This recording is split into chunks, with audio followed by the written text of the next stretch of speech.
So, hello guys, welcome to another episode of Coven. It has been a while since the last episode, although I would say not as long. How long has it been? So I think it's more than a month. A month or so, yeah. It's like More than a month. So of course the gap between the first episode and the second episode is, I would say, it was like more than a year. Oh yeah, like, more, 2 years. Like remember, like Revisor, I remember. I saw that on the internet, and it was right on the time where they made that EP. Yeah. Yeah. It was so the first episode is around, I think, December of 2021. 21, yeah, 21. And then the last episode, which is the second episode, is in March Yeah. of this year. So actually more than a year. More than a year. Yeah. But we have our reasons for that, of Yeah. course. As I explained in the last episode, we have been very active for the past year as a label, as a Exactly. We put on shows, we put out records, and this year we plan to put on more records out. So, well, I mean, this is why we're here. So, hello you guys, I am the host of the show. My name is Imperial Cult. I am the guitarist, songwriters for Elcrost, a Vietnamese black metal band. And I have here with me Mr. Kyle. Kyle, yeah. And aka Hi guys. Downfall. Downfall. Yeah. Kyle is the guitarist, lead vocalist, songwriters, and producer. You would say so. I would say so. Basically, you do everything. I mean, exactly. I do everything. Yes. For Dødssanger. Not on live though. Okay. Of course, when it's live, you will need other band members. Yes. But for the most part, when I'm writing, when I'm in the studio, if there's any studio to begin with, I'm on my own. Yeah. And it's not just for Dødssanger, but you have also multiple projects as well. Well, I would say that they're more in their incubation and like the conception is like the act, the sperm just like through the womb. So yeah. But like, I mean, we will get to that later. But of course, you've been around the Vietnamese scene for a long time. Prior to Dødssanger as well. Yeah, I mean, I feel like the first time that I got into the Vietnamese, or more like the Hanoi scene, because I've actually, surprisingly enough, I've never really made contact with the southern scene, but for the Hanoi scene, I've been here around since April of 2019. Okay. Yeah. Habatung Death Fest. That was like the first show. Oh yeah. There was Bloodshed. There was a Guy, which is one of Trung Tone's project. Deathcore. There was David Hutt, but too bad the guy is also back to UK now. Oh. Okay. And also Suaka, which is a American but also Indonesian thrash metal band. Yeah. Okay. And so to explain it to the listener, Habatung Death Fest was like a recurring death metal show. Oh yeah. In the past, that took place in Hanoi. Yeah, it was big. It was like there was one show which I missed.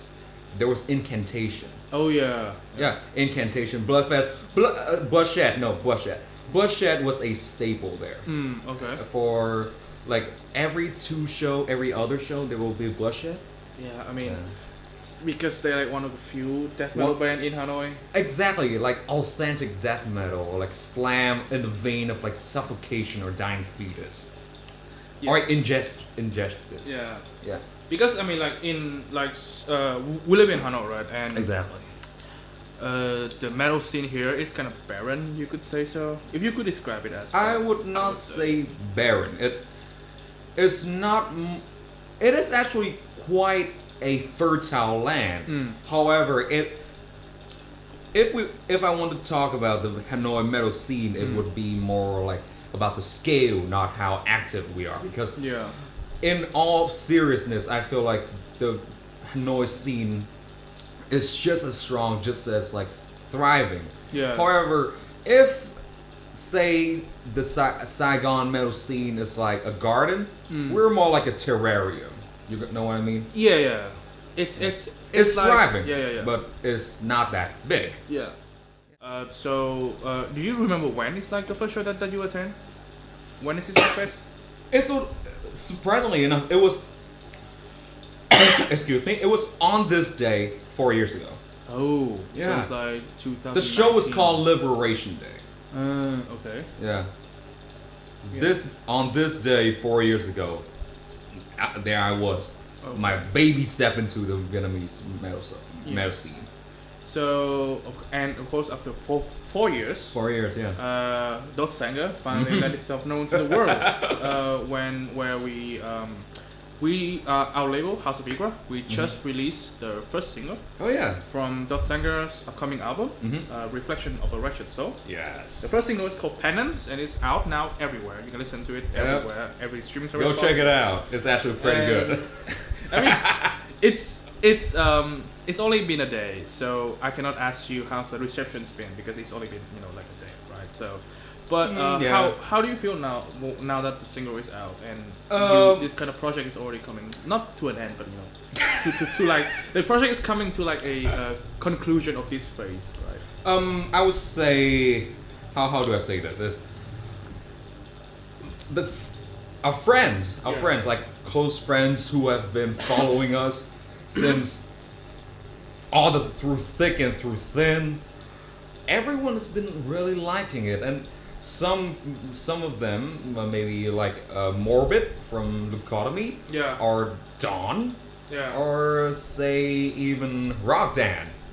Oh, yeah. They have been they have been very supportive, and as well as Thai, our very close friend. He has also written quite an extensive article about it on his Facebook wall, of course. But still, I would say that it has been rather overwhelming. Because I have this when I make music, I have this feeling like, okay, you know what? I'm making this for myself, and any kind of external reception I receive is always welcome. But to see it has been very positive. Especially I have friends who have checked out, who have spotted the release prior to the post, and then they give it a listen and they say, oh wow, like this riff is stuck in my head, or like I really like the mix, even though it was pretty raw, but it was very frustrated, like very tight and like angry and all that. And I feel I'm really grateful for that. Yeah, so it has been, I would not say a wild ride, but I find that it was a very pleasant one. Yeah. And I mean, like, Dødssanger has exists. I mean, like in name, right? Only for like a year or two, but this is like more or less it's your personal project. Yeah, and you have been on this journey, I would say, for like 3-4 years now. Yeah. Yeah. So it started out just like Streborg, just like Disaster, just like Leviathan, but then later on, namely since the end of last year, it has become more sort of like a Bathory or like a Dark Throne kind of project. Yeah. So back to the single, like Penance. To me, like from a label perspective, right? I think it's also a very good song to be chosen as a single. Yeah. Because it kind of encapsulates the mood of the album very well. It's very hypnotic. The overall mood is angry. There's like an anger to it that makes the music kind of like driven the music more. Yeah. And it makes for a better listening experience. And reminds me a lot of stuff like Nun or Nostalgia. I would say Nostalgia is a thing that reminds me a lot because it's very melodic, very repetitive, but it's like build up to like a release, right? It's interesting that you draw a comparison to Nun because to me Nun is not angry, but it's more like a tired sound. Yeah. Nun, he is very frustrated. He's very angry, but he's also very tired. Yeah. It's more like, fuck, I don't want to do this anymore. Yeah. Kind of vibe. And what is true when I say is I would say that Dødssanger has not reached that point of exhaustion like none has, but maybe somewhere down the line, maybe you can hear the fatigue, maybe you can hear the wear and tear of like the soul. But yes, it's also very angry and very hateful. But as you may have guessed, or from the label DSBM, those kind of feelings is directed inwards. Yeah. So yeah. Okay, so let's talk more about the album. The album is called Reflection of a Wretched Soul. Yes. And it's due 12th of May. And what I find interesting is this track has been in the work for like the past 4 years. I would say could 3. 3 years. Yeah. And do you want to start? Do you want to talk about like God Pressure, like the Oh, God Pressure. Yeah. So these tracks, the 5 tracks that is gonna be presented in the album, they actually have been released prior. Oh yeah, as demos. As demos. Under a different project name. Oh yeah. Called God Pressure. Other different moniker. Yeah. So what is the reason behind the name change? I feel like the change of the title is more about as a brand, as the first name that they're going to see is going to convey a message. Yeah. So for example, God Pressure, of course you say when it translated to English it would be God Breaker. Yeah, God Breaker, right? Very anti-theistic. Yeah. And that is actually not what I'm aiming for. In contrast, when you say Dødssanger in Norwegian, it means the death songs. Yeah. Songs of death. Then it is much more broad, much more extensive. Yeah. There are so much more room to work with. So, for example, when we say God Pressure, you would think that I'm making some kind of satanic or anti-religion. I carry an anti-religion sentiment to it. When it, in reality, is really not. But songs of death. Think about it. I can write about whatever the hell I want. So it's all about. I feel like the moniker that I adopt for the project, it doesn't truly correctly convey the message. So that is why I decided to, you know what, let's just change it. One thing that I always want to ask younger band is that when they write something and then they stuck by it and then they work on it continuously for 3 years, at any point do you feel like, I've outgrown this music? Or do you ever feel like it become kind of, a bit outdated to you personally? I would say that to say that it has outgrown me is not as it doesn't encapsulate my point of view on my music. Yeah. It's more like as I grew older, I found this sort of immaturity to it. Yeah. I mean, I will still carry these sentiments, sometimes very closely, but when I listen to them again, there is something very unrefined to it. There is something that is a little immature or premature. so yeah, it's but yeah, it's very immature. Yeah. So what I'm going to do is that I will apply what I know now into refining what has already existed. Yeah. That I still resonates with somewhat deeply with. Yeah. And of course the God Pressure release is there are 2 demos. The first one is Deranged. Deranged, yeah. And second one is called Ruminate. Ruminate. Yeah. And but you only took out I think like 80% of those songs. I mean like if you don't count all the covers, right? I think only one song. There was Screaming at Forgotten Fear by Zaster and also Wretched by Magua. Yeah, there's a Magua cover. Yeah. Magua cover. Yeah. And I think there's only one song that was left behind from those sessions, which is May Sorrow Cleave the Beating Heart. Yeah, that's the only one. Yeah. 2019, Vaughn released his first demo.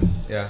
And then 2020, we released our albums. Yeah. And then I think just a few months later, you released the Deranged demo. Oh yeah. I think like one day I just woke up and then my bandmate was like, oh, some guy just released his demo. Who Yeah, is this? some kid. Some kid. Yeah. And then I was like, who is this? And then I found out at that time you were playing with another black metal band. Oh yeah, Attila. Attila. Yeah. But Attila never really released anything. Yeah, we actually never really released anything. I mean, like, it's not so for us, abroad, and we see how the scenes kind of grow, in Vietnam, and see all these bands that's start popping now. And I remember hearing Deranged for the first time, and I was very impressed with the songwriting because Thanks. for me, there's a difference between guys who listen to black metal, listen to Freezing Moon. Yeah. And try to just do black metal, right? Or maybe you listen to Dissection and become a Dissection worship band. Well, yeah. which which is also fine. No, there's nothing wrong about it. But I think, it's a part of it, right? Because young guys, they don't really delve into the music that quick. And it took time for them to develop their style. I mean, provided they stick with the genre for a long time. Exactly.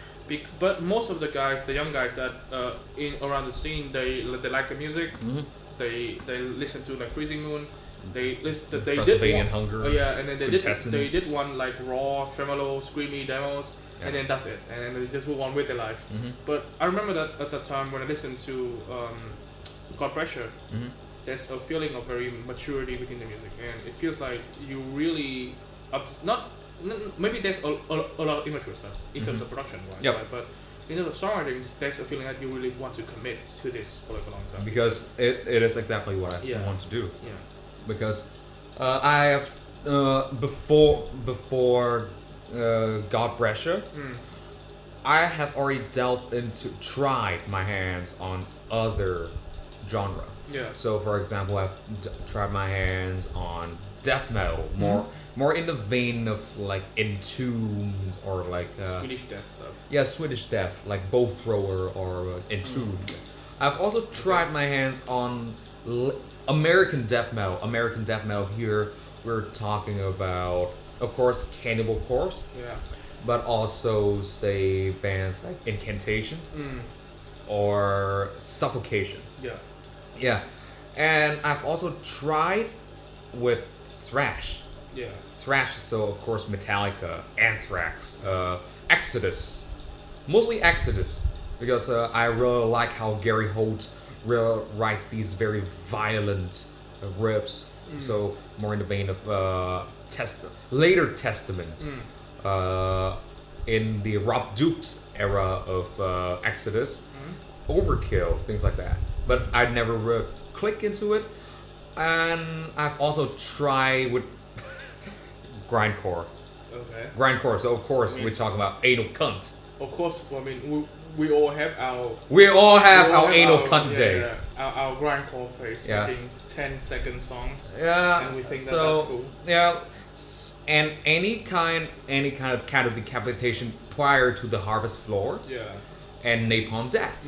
But then all of these, I tried so many things, but they never really clicked into me until I found black metal. Yeah. Not out of simplicity.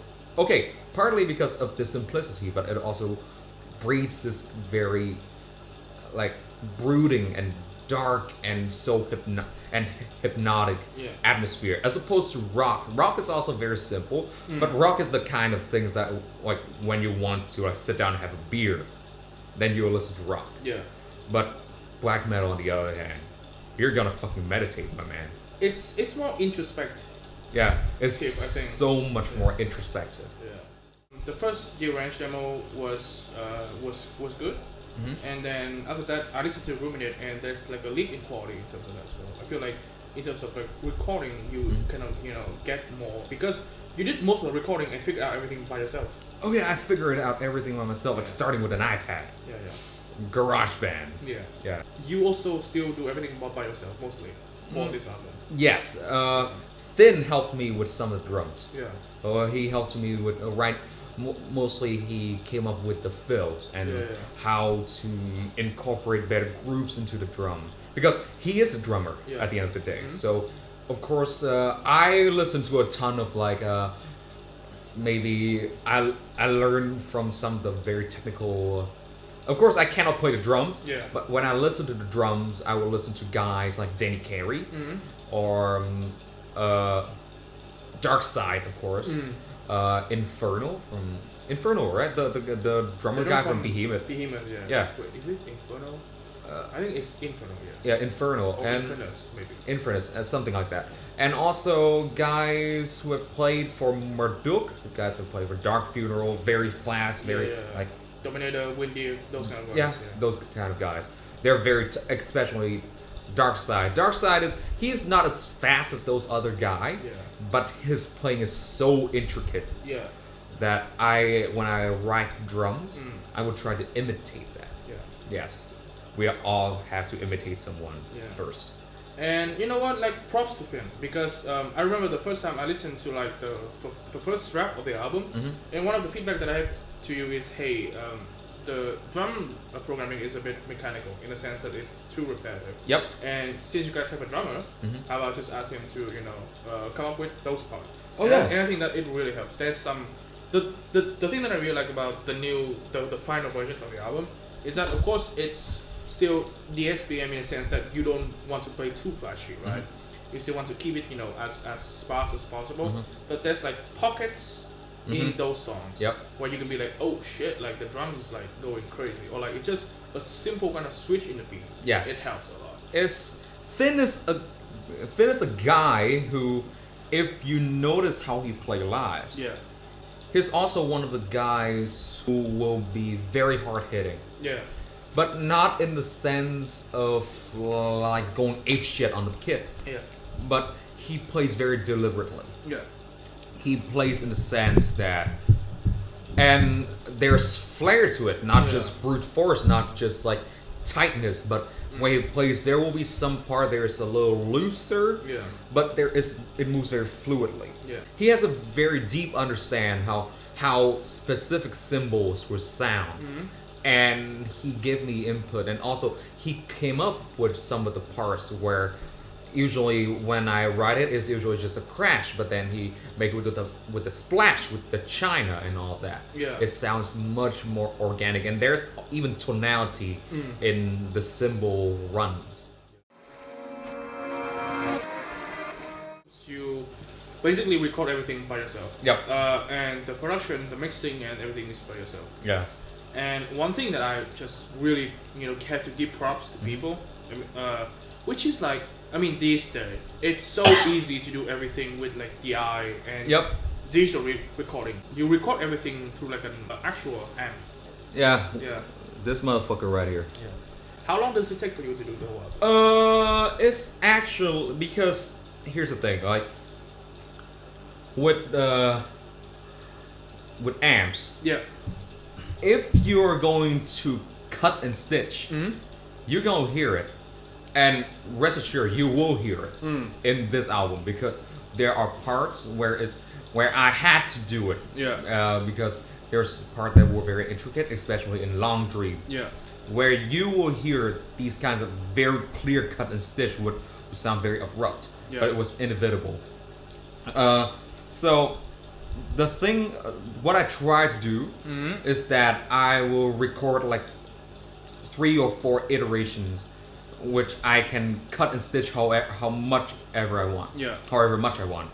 So, for example, I will play until I feel like, you know what, my hand has become like, my hands are well put into molded enough, so that I can actually track it for the final take. Yeah.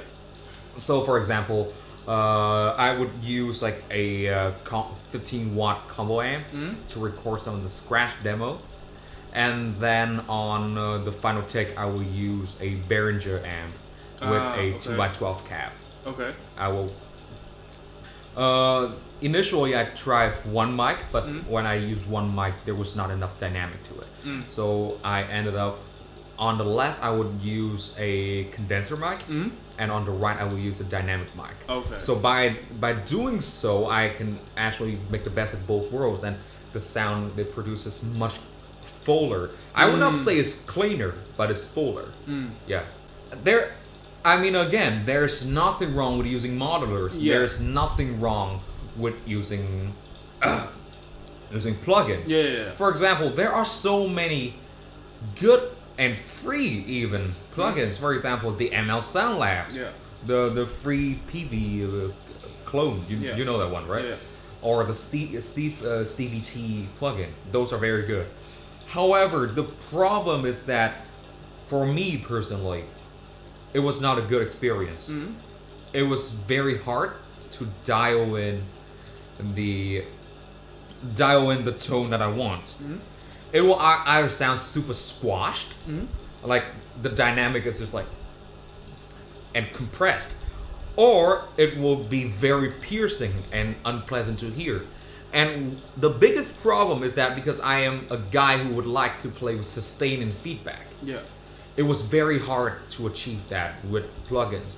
But as opposed to these amps that I already have been playing with them for like, the first amp I played with has already been 6 years now, and the other amp, the main amp, the Behringer amp, I've been playing with like 4 years now. So I know these amps very well. I know what sound they can produce, and I know how they sound in the recording. And of course, especially, I know that because I play with a lot more gain than the usual guys. Like, for example, thrash metal guy, these days they tend to play with less gain. But I personally, I play with a lot of gain. So the feedback will be very violent, which is something I really lack. So that is something I can capture with a mic and a cab, as opposed to a plugin, where if I play a very big chord, for example, an inverted C chord, it will hum for like 2 seconds and then that's it. Okay. How long do you think that it took you to track all the guitars? Well, I usually, for each song, I usually make it a point that I would track everything. Of course, writing and coming up with variations and like testing things out, it will be different. But for actual tracking, I would like to keep it less than 3 hours, 3 or 4 hours. Okay, so it's not that long. Yeah, it's not that long. I want to do it as fast as I can, and preferably, for example, if I start doing it from midday, I must be done with it by the afternoon, because if I don't, then I will take a break. And if I take a break and I come back to it, maybe the mic, if I accidentally knock it over, like even like you know with mics and cabs, if you move it with just a single inch, the sound will be completely different. That's true. And I will have to do it all over again. So I would rather sit through 4 hours, sweat on my ass, like maybe my feet are cramped, my hands are like so sore and calloused, but I will get it done. I did not have any kind of concrete sort of sound of a specific band in mind. But I know what sound I would like to achieve. So, for example, for this, personally, I would want my guitar to be quite pronounced. My drum kit will be in the middle, and then panned out into both sides. And for the bass, it will also be in the middle, but it will be, of course, it will be a lower level. It will create that fullness, like thickness and like poundiness to the entire mix.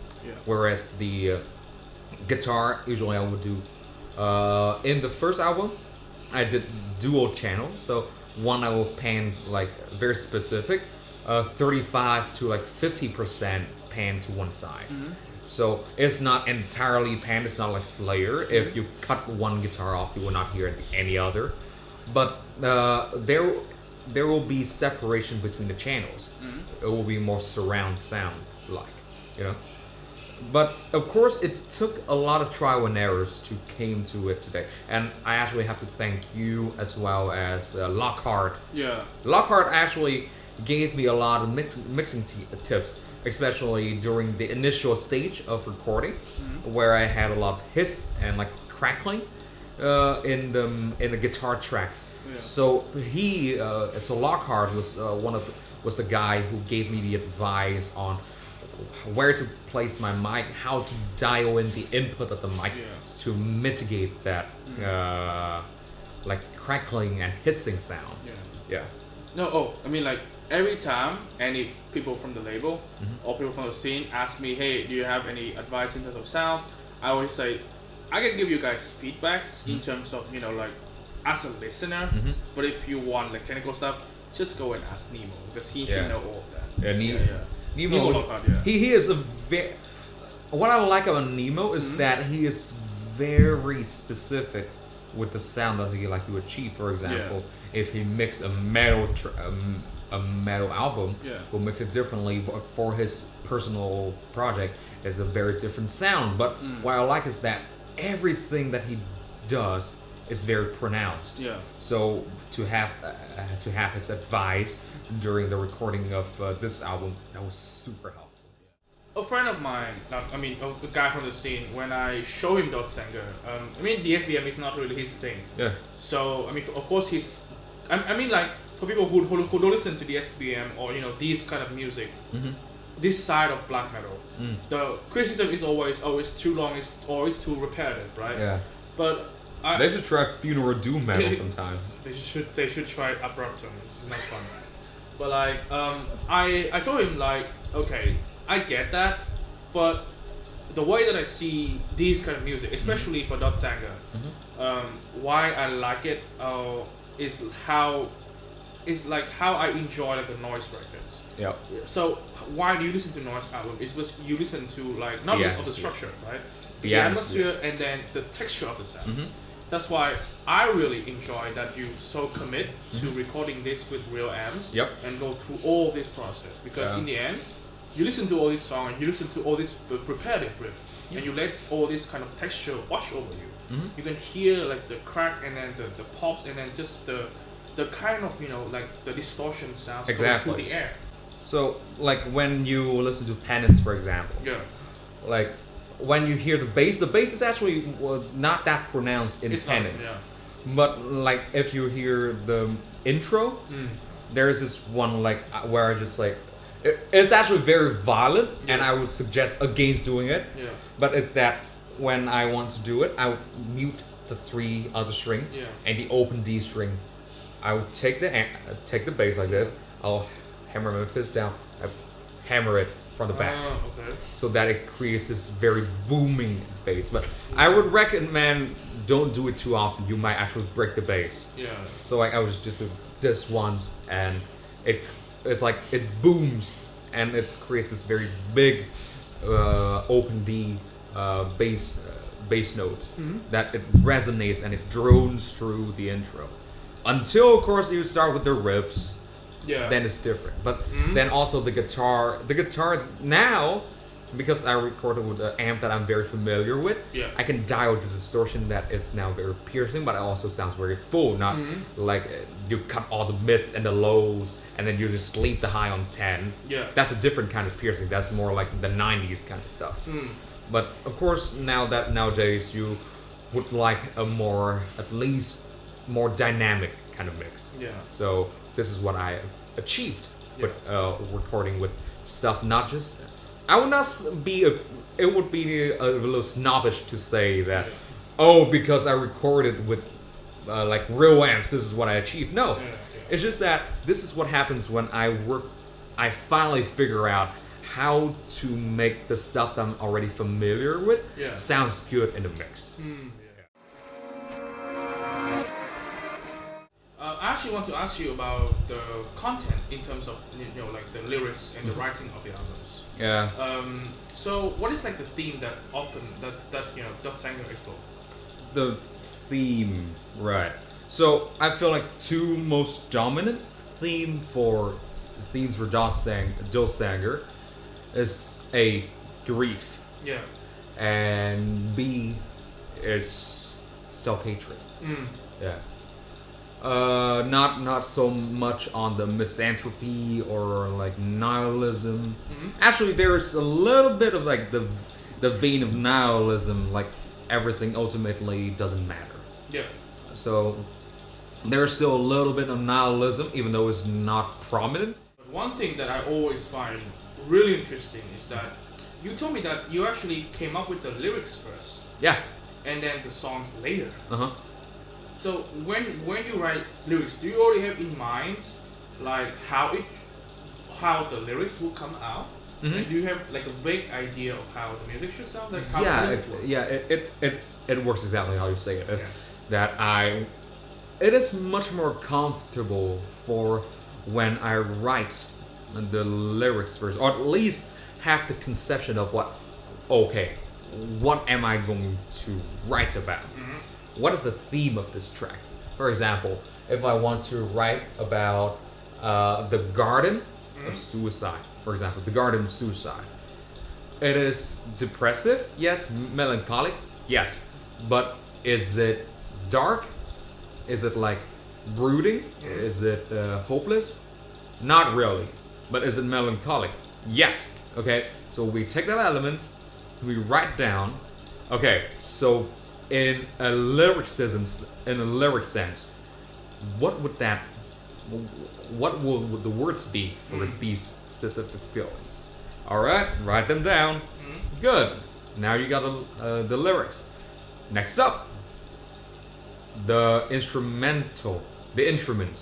Okay, so the main key is that it has to be depressive, but it's not dark and hopeless, but it's melancholic. Alright, how do you do it? You write it with the chord progression similar to like melodeath, similar to metalcore. Start with a 1 and then with an 8. Okay. So for especially for Dødssanger, one of not really the thematics of the lyrics, but the way that I write the lyrics is quite influenced by Rupi Kaur. She is a poet. Okay. So it's very famous among like girls and stuff. Okay. So her kind of writing is very it's very haiku-esque. But then I also follow with, of course, I took some of the elements from Rupi Kaur, but I also incorporate most of the time it's very like traditional four sentence per verse kind of structures, 4 to 8. Yeah. As opposed to, for example, one of the stuff that I'm writing now is much more prose-like. So I would say in the veins of like Nietzsche's writing, or maybe say Kriegsmaschine, the side project of Magua, or Mistierning. Then it will be much more prose-like. It's more like I'm writing a story instead of writing a poem. Yeah. But it all is always the lyrics will come first, because the lyrics, for me at least, it will dictate how this music will sound. For example, Consume will be very hopeless. Garden is a little more melancholic and sad, just sad. Long Dream is extremely confusing.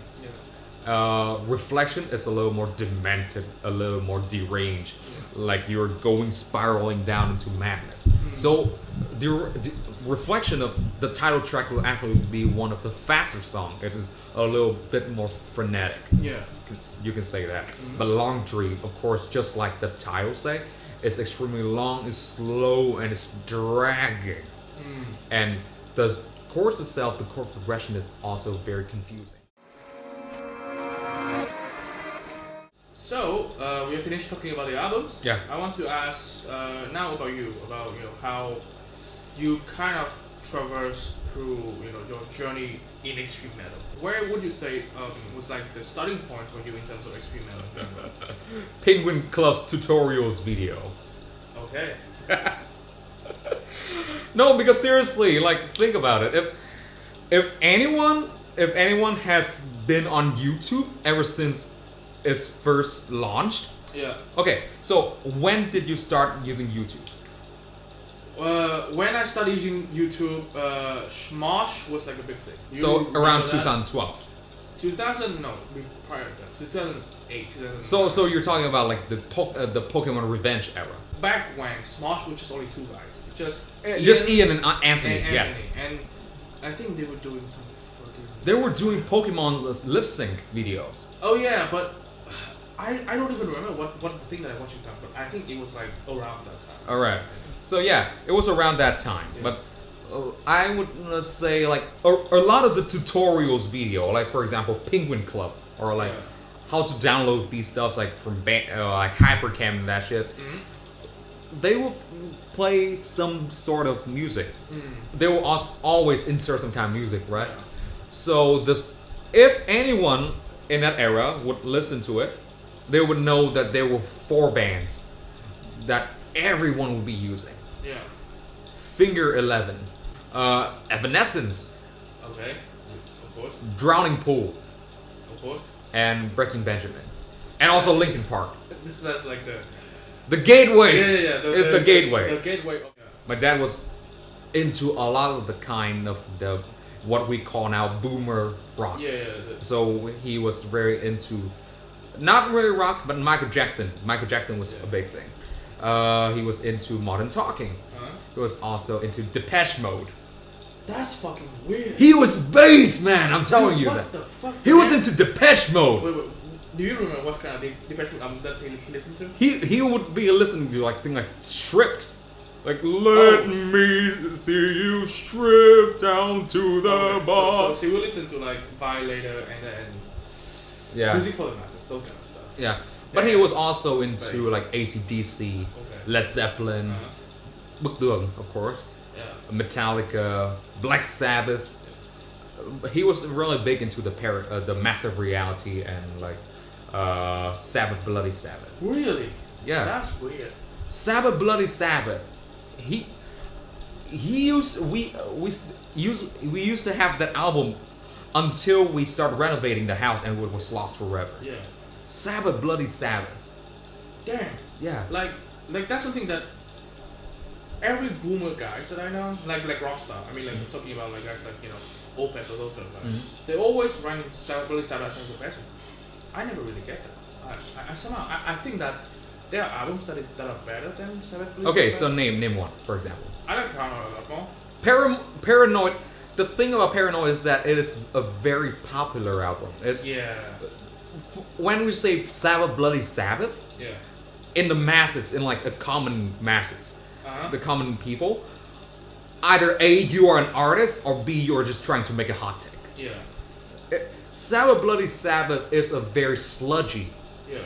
It's not sludgy like saying like Electric Funeral was. Electric Funeral. It's not that kind of sludgy, but it's more like it is like bluesy, but also very like apocalyptic. The soundscape was very apocalyptic. And I mean, like if you don't want to talk about like Paranoid, then I mean, and I won't mention any Dio stuff, right? Because I personally like the Dio era. The Dio was okay, but it was not as like impactful as like. I mean, out of Paranoid, the other one that I really like from Sabbath is Sabotage. Oh shit. The one with the Symptom of the Universe. Oh fuck that me, one is Ronnie. really good. I really like that. Yeah. I mean, but that's like post Sabbath, Bloody Sabbath era. I think that one came out later. Yeah, that then is more like they're returning to the vein of like what original is supposed to be. But then it was, I would call like any kind of, so Dio was good but not as impactful. But then Ozzy came back and this was like almost like identity crisis at some point. No, like Ozzy came back for like one album which is like 13. Yeah. Not good. It was an identity crisis. And I think what kind of ruins that album a lot more, like what I love about all the Sabbath albums from like the 70s is like how you like watching horror films from like the 70s. It's like they always have that kind of grainy quality to it. Yeah. That you like, that you know it's from the production of its time. But when you put that thing in like a modern fucking Rick Rubin kind of production, he ruined it. Oh, I think. Fuck it. Okay, you know what? I'm just gonna say it for the record. Fuck Rick Rubin. Yeah.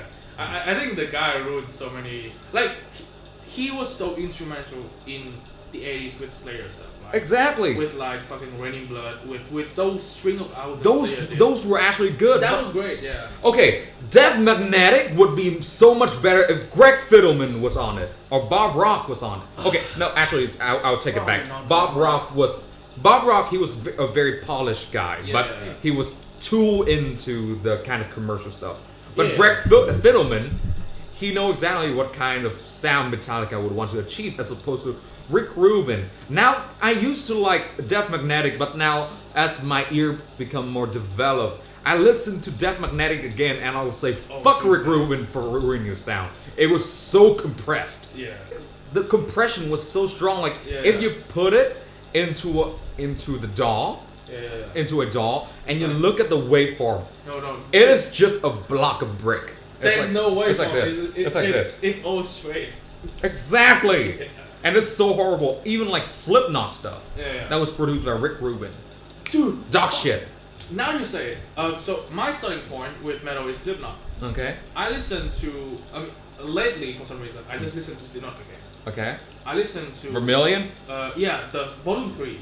Yeah. Which musically is my favorite Slipknot album ever. Okay. Because they have a lot of weird stuff in it, but the sound is so fucking weak. I know. It sounds so thin. I have no idea how. Like, because Iowa is such a fucking album. Like Iowa is like who's goat. The one? Rick Robinson? I don't remember who produced Iowa, but Iowa is very good. Robinson, Slipknot peaked there. Yeah, Iowa sounds-wise was great. And then Volume 3 sounds-wise was bad. Exactly. And Rick Rubin produced it. So, I mean, like... Dude has a bad rap for a good reason. Yeah, you know what? Like, yeah, screw it. Fuck Rick Rubin, you know what? Fuck Rick Rubin.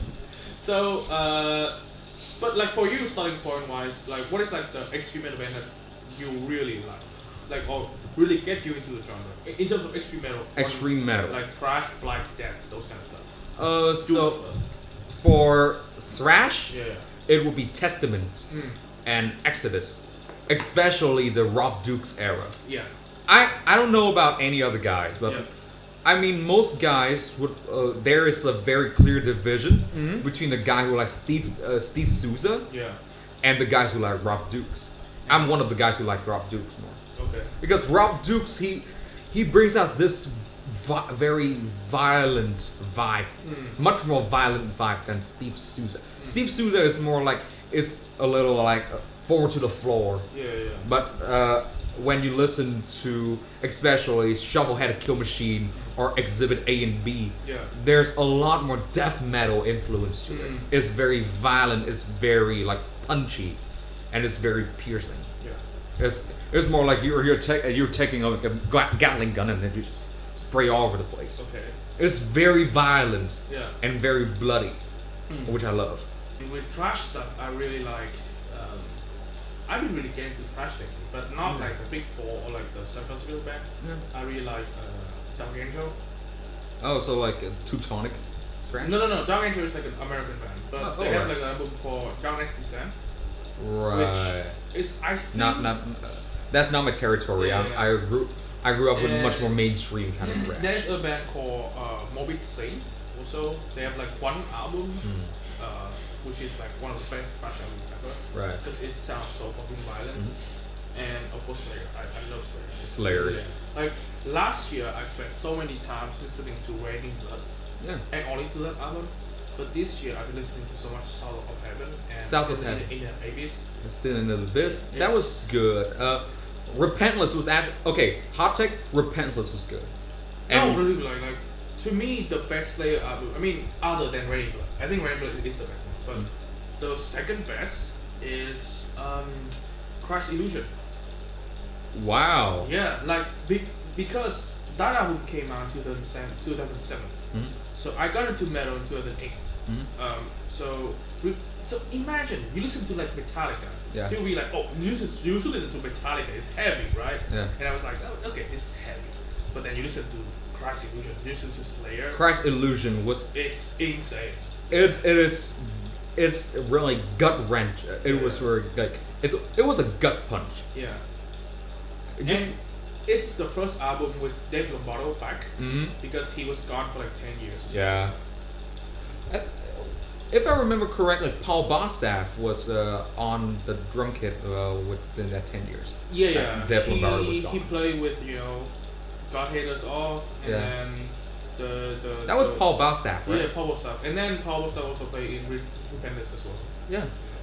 Dave Lombardo only played for 2 albums. Yeah. I think like for Graduation and What Painted Blood. Yeah, War Painted Blood. Yeah, War Painted Blood was a very weird album to me. I think it was fine. It was no, because it sat in a very weird place. Yeah. Like there are songs that are very good, but then there are songs that are like playing with dolls. Yeah. Which is very off. Like it is so similar to Jihad. Yeah. But in a bad way. Oh, dude, Jihad is one of the best layers. I know, which is Goddamn. that's a hot take right there. Not a lot of guys would say Jihad was one of their. Because I think it sounds like Angel of Death, but like more intense. Yeah. The ending part with the reading of the letters and then the marching drum, that was great. Love that. I think that there's something about like Tom Araya. Yeah. He saw the news about the U.S. invasion and he's immediately like just started jotting down the lyrics ideas, which is actually very similar to how I would write these days. Like I would because it's a very misanthropic kind of approach. Like I feed on the misery and the evil of man. Yeah. So with that, it's like infinite feel for me. Okay. So that was thrash metal. Yeah. But black metal. Oh yeah, let's get to that. Yeah. Fuck. Let's get to the main thing. Yeah, black metal. Which is surprising because the first thing that got me into black metal wasn't even black metal. Okay. It was melodic death metal. Cataclysm. Cataclysm, okay. Yeah. If you listen to Epic, the Poetry of War, or like Serenity and Fire, 2 albums. Even though yes, they are metal death albums, but especially Epic, the Poetry of War, there's so much black metal elements into it. Like example, this track Wound. If anyone knows the song Wound, it started with a tremolo riff, and Maurizio's Ian Kono's vocals. It started with the shrieking sound. That's like if you exist. Started like that. Very black metal. I fucking love that. Okay, this is it's also the reason why it is one of my biggest influence. Magua. Okay. Magua was the second band that got me into, because I actually got into black metal a little late. Yeah. I started listening to it in 16. So by 16, I was listening to With Hearts Towards None. Oh, okay. Yeah. Hot stuff. Yeah.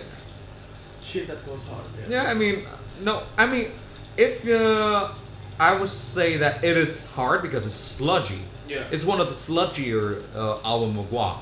But if you want to really talk about something that goes hard, that would be Further Down the Nest. Think about it. Further Down the Nest was a very angry. It was piercing and it was very angry. Yeah. Like Further Down the Nest 1 was like Further Down the Nest, and like the second it was in Polish, but the way that Mikolai started or M started Further Down the Nest 2, it was like Ita Shevozhnia Pochistviat. It was very shouty, it was very angry, and I fucking love that. Yeah. You said that you got to black metal late. Yeah. So I kind of want to ask, like, in conjunctions about your growth as a musician in the local scene as well. Yeah. So what is like your first band that you joined in the local scene? Because I know that there was a brief thing that you played with Good Luck, the thrash punk. Yeah. But it was a little too hard for me, because actually the reason why it was so brief is because of my work ethic. I didn't form any real work ethic by that point, and Kudlok guys, shout out to them because they had such a very strict, austere way to working ethic. They're very passionate about what they do. They're always deliver it because everything before that is so tight. But the main reason was because I was not able to keep up with them. Yeah. But the first band, which is coincidentally enough, it was a black metal band, Attula. Let's get back to Attula. So Attula, it's mainly a thing that we do for fun. Yeah. Because we never really recorded anything, as you know. And it was a very like, every time that we play, we will take another few months hiatus, and then we come back, and then we'll take a break again. Yeah. So there was really no like concrete like or cohesion to the band. It was more like just four kids who want to play black metal. Because think about it, when we talk about the Vietnamese metal, the Hanoi metal scene, what was considered extreme? Yeah. Windrunner was considered extreme. So Attula is actually, because if you know anything about the Vietnamese metal scene, then what was the flagship of extreme metal? Loki was. Yeah, but it was in the South. It was in the South. Yeah. And Loki only did one black metal project. It was Rot. Yeah. And Rot was defunct for so long until now that they start to do it again. I guess. I mean, they actually never defunct. But okay, so the thing with the Vietnamese scene is that whether a band is defunct or not, it doesn't matter.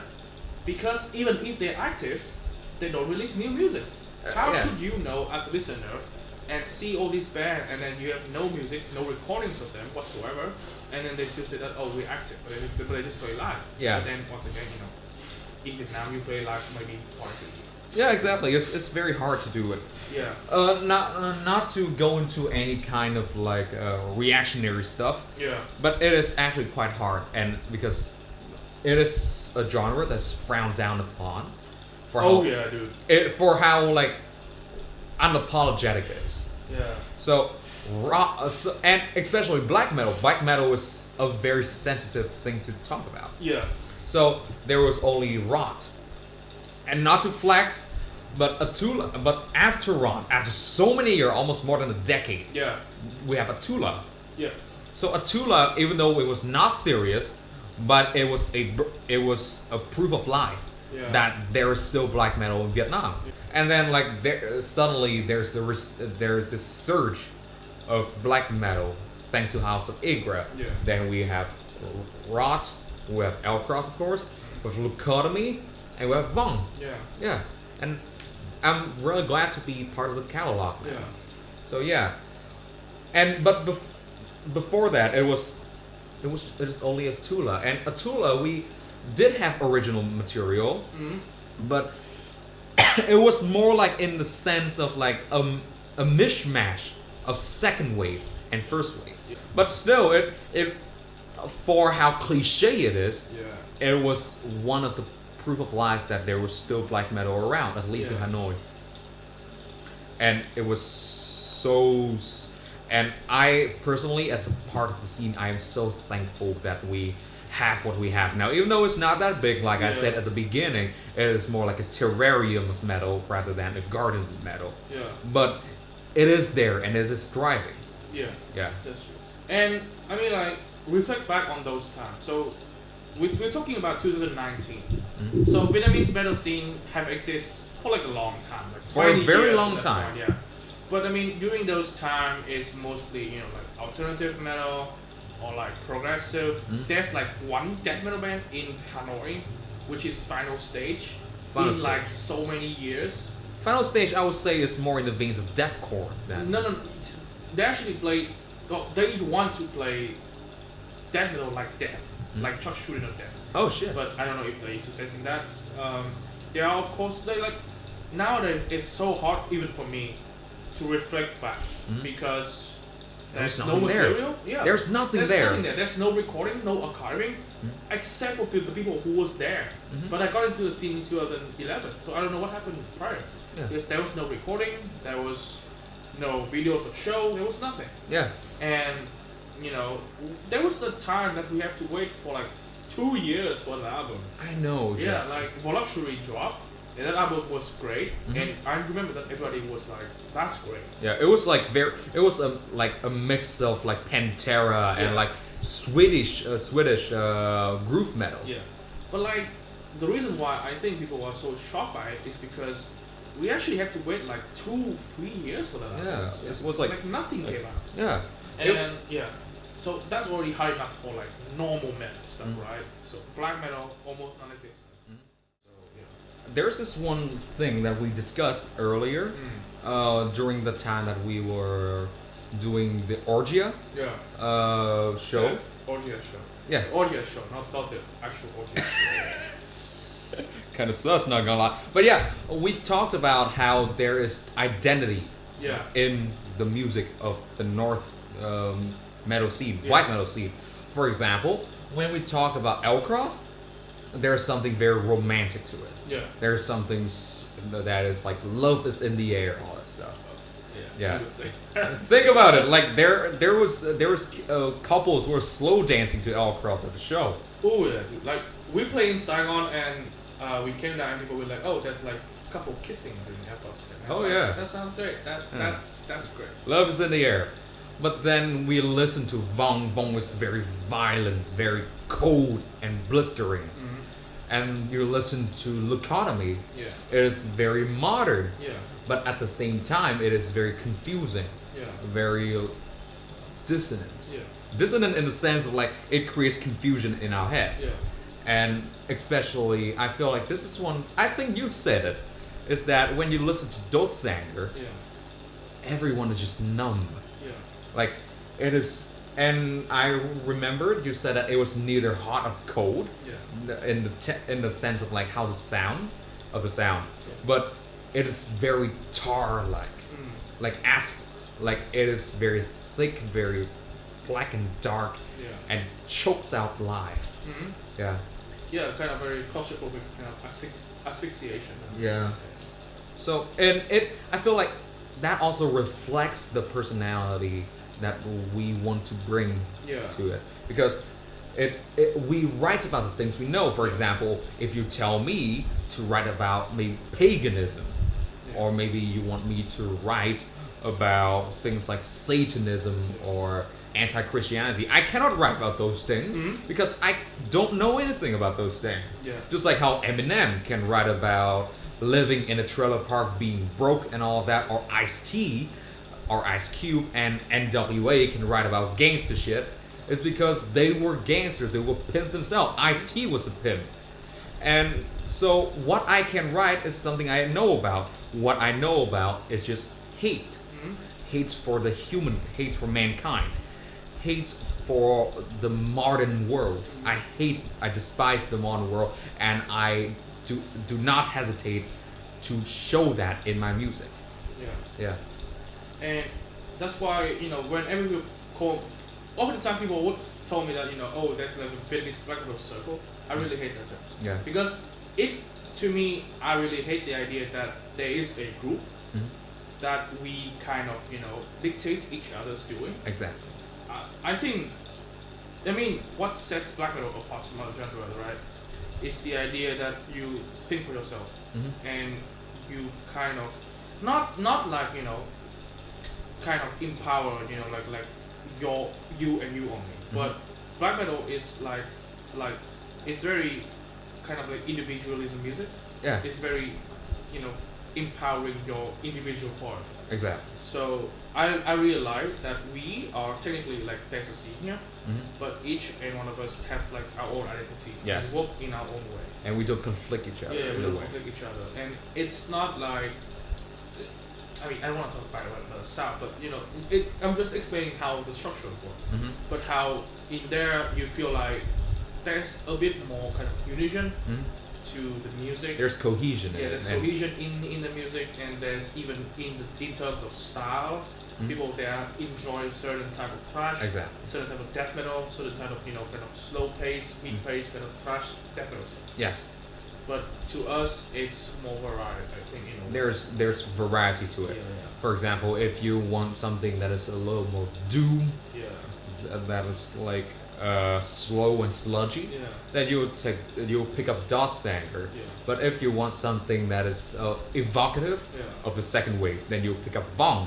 If you want something in the vein of like Alcest or like Blood aus Nord, then you'll pick up Elcrost. And Luconomy is if you want to pick up something a little more avant-garde in the sense of say Achilles or Psy, of course, then you'll pick up So we all cater to different kinds of listeners, which in the sense it doesn't attract us as much clout as if we appeal to the mass, but then there's originality, there's authenticity to it.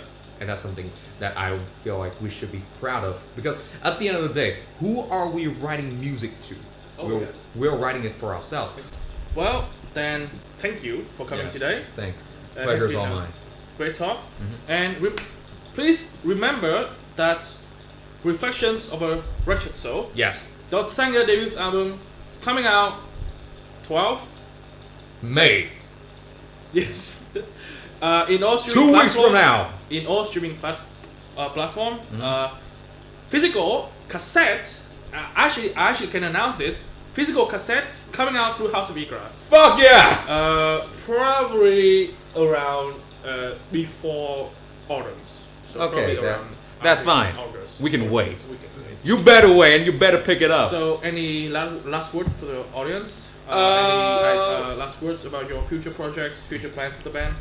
Well, of course, Dødssanger will still be continuing. We will still bring the fucking mood down for everyone. I will still make everyone depressed with my music.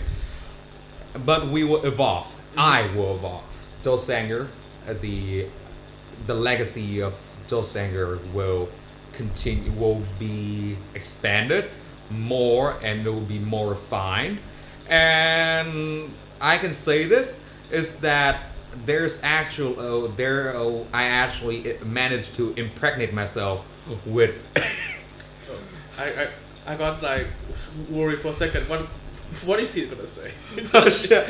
I managed to conceive this sibling project to Dødssanger, which will, rest assured, be much more dissonant, and it will be more in the vein of, instead of hating myself, I would just end up hating on the world, being misanthropic and all of that. So stay tuned. It may or may not come out in the near future, but it is there. Maybe wait 9 months and 10 days, it will pop out. But who knows? Alright. Then thank you for coming. Pleasure was all mine. Looking forward to the new release. Okay. Then thank you all for checking out the podcast. We will update you with the newest episode soon. Until then, stay safe. Take care. Bye bye.